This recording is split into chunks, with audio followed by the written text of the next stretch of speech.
Olá! Hoje a gente vai mergulhar numa interpretação bíblica bem específica, sabe? O preterismo completo. A gente está usando aqui trechos de um texto, o preterismo completo e as profecias de Jesus, que responde a umas críticas comuns sobre essa visão. A questão central é essa: será que as profecias de Jesus sobre o fim dos tempos, a volta dele, a destruição do templo, será que tudo isso já aconteceu? Tipo lá por 70 DC? O preterismo completo diz que sim. Então vamos ver os argumentos que eles usam para defender isso. Exatamente. O nosso foco aqui é entender a lógica deles, sabe? Como é que eles interpretam passagens-chave, tanto dos evangelhos quanto do Apocalipse, para dizer que muitos eventos que a gente geralmente pensa como futuros, na verdade ocorreram já naquela primeira geração. É uma visão que, assim, muda bastante a forma de ler as profecias, né? Vamos lá. O primeiro ponto criticado. Mateus 24, versículo 3. A ideia de que ali os discípulos fizeram duas perguntas diferentes, uma sobre o templo, outra sobre o fim do mundo. Como o texto preterista responde? Boa pergunta. A resposta dele se baseia muito nas passagens paralelas, tipo Marcos 13,4 e Lucas 21,7. Nesses outros evangelhos, a pergunta parece ser uma só, conectando tudo. Eles argumentam que, para a cabeça dos discípulos, era tudo parte do mesmo evento, entende? Sim, como se uma coisa levasse a outra. Isso. E mais, eles destacam que expressões como fim dos séculos ou fim dos tempos, que aparecem lá em 1 Coríntios 10 e Hebreus 9, já eram usadas para se referir àquela época mesmo, indicando que o fim da antiga aliança, do sistema do templo, que, bom, acabou de vez em 70 depois de Cristo. O segundo ponto. A crítica diz que aqueles sinais que Jesus falou, tipo grandes terremotos, pestes, fome, lá em Lucas 21, que isso não aconteceu de forma tão marcante antes de 70 depois de Cristo. Qual a resposta para isso? Nesse ponto, eles trazem a história para a conversa. O texto cita, por exemplo, terremotos conhecidos que aconteceram na época.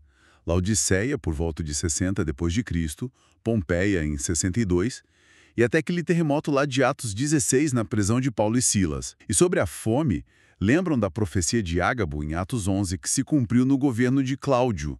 E claro, a fome terrível durante o cerco de Jerusalém, que o Flávio Josefo, que estava lá, descreveu em detalhes. Então, para a visão preterista, esses foram os sinais. Aconteceram sim. Ok, buscar paralelos históricos é importante.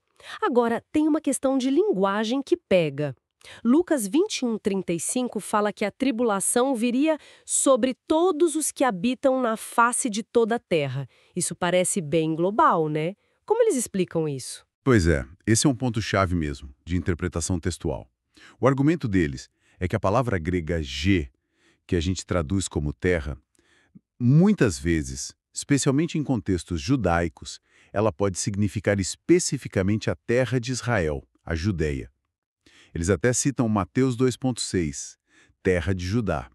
E o contexto ali em Lucas 21, logo antes fala de Jerusalém cercada. Isso reforçaria a ideia de que o evento era localizado, um julgamento sobre a Judéia, não o planeta todo. Ah, então o segredo está no alcance da palavra terra, dependendo do contexto. Interessante. E o ponto 4? Mateus 24:9, que diz que os discípulos seriam odiados, perseguidos, mortos. A crítica é que Tito não destruiu Jerusalém por causa de Jesus? Sim, a resposta preterista concorda com isso.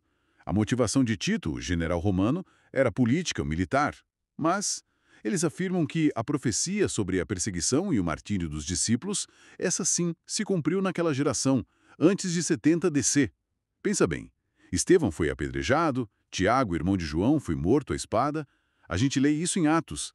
Paulo, Pedro, segundo a tradição, foram martirizados em Roma, provavelmente sob Nero, ali nos anos 60. A perseguição foi intensa, tanto por judeus quanto por romanos. Certo. A perseguição aconteceu, mesmo que a destruição final tenha tido outras motivações diretas. Agora, o ponto 5, que sempre gera discussão: os sinais nos céus. Mateus 24:29. O sol escurecendo, a lua sem brilho. Isso é muito forte. Como interpretar? É aqui entra forte a questão da linguagem apocalíptica. A fonte argumenta que essa linguagem superdramática é, na verdade, simbólica. É um jeito comum que os profetas do Antigo Testamento usavam para falar da queda de reinos, de nações, sabe? Tipo um julgamento divino com consequências políticas enormes. Eles citam Isaías 13, falando da queda da Babilônia, Ezequiel 32 sobre o Egito. Usam imagens parecidas de astros se apagando. Ah, como uma metáfora para a queda de poder. Exatamente. E além disso, eles mencionam que historiadores da época, como Joséfo e Tácito, registraram sim fenômenos estranhos nos céus de Jerusalém durante o cerco, coisas que foram interpretadas como presságios na época. Então não é negar que algo possa ter acontecido, mas entender que a descrição usa essa linguagem profética conhecida. Entendi. Reconhecer o gênero literário é fundamental. Isso leva direto para o ponto 6, a vinda do Filho do Homem nas nuvens, lá em Mateus 24, e Apocalipse 1, falando que todo olho o verá. Se não foi um retorno físico visível para todo mundo, como isso se cumpriu? Olha, a interpretação preterista não vê isso como uma volta física literal de Jesus naquele momento. A chave para eles é que vir nas nuvens, na Bíblia, é muitas vezes uma imagem para Deus vindo em juízo sobre um povo ou nação. Tem exemplos disso em Daniel 7 e Isaías 19. Então Jesus teria vindo em juízo sobre Jerusalém, em 70 depois de Cristo, usando o poder romano como instrumento. E o todo olho o verá. Significaria que o julgamento seria tão evidente, tão inescapável, que todos, especialmente aqueles que o rejeitaram, teriam que reconhecer o que estava acontecendo, cumprindo o que Jesus disse em João 14: "O mundo não me verá mais, mas vós me vereis." Era um ver espiritual, um reconhecimento do juízo. Uma vinda em juízo, não em pessoa. E o último ponto, o 7, a reunião dos eleitos, dos 4 ventos, em Mateus 24:31. Se não é um arrebatamento futuro, como eles entendem isso? Eles veem essa reunião como algo espiritual e que já estava acontecendo. O ajuntamento da igreja. Pessoas de todas as nações sendo reunidas em Cristo, formando um novo povo de Deus.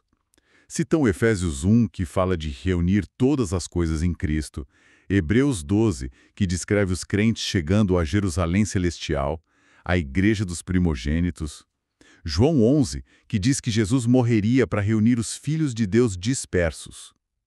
Seria, então, o estabelecimento e crescimento do reino de Deus, que, como o próprio Jesus disse lá em Lucas 17, não vem com aparência exterior, não é algo visível, né? Completo argumenta que essas grandes profecias de Jesus sobre o julgamento, os sinais, a sua vinda tiveram seu cumprimento principal ali no 1º século. O clímax foi a destruição de Jerusalém e do templo em 70 depois de Cristo, que marcou o fim definitivo da antiga aliança e a plena inauguração da nova. É isso. Exatamente. Essa é a essência do argumento preterista completo apresentado na fonte. E isso, claro, deixa a gente com uma questão bem interessante para pensar, né? Se essa interpretação estiver correta, se esses eventos proféticos tão importantes já aconteceram há quase 2000 anos, como isso muda a nossa forma de entender a história cristã desde então? E as nossas próprias expectativas sobre o futuro? O que significa viver depois do cumprimento dessas profecias sobre o fim dos tempos daquela era específica?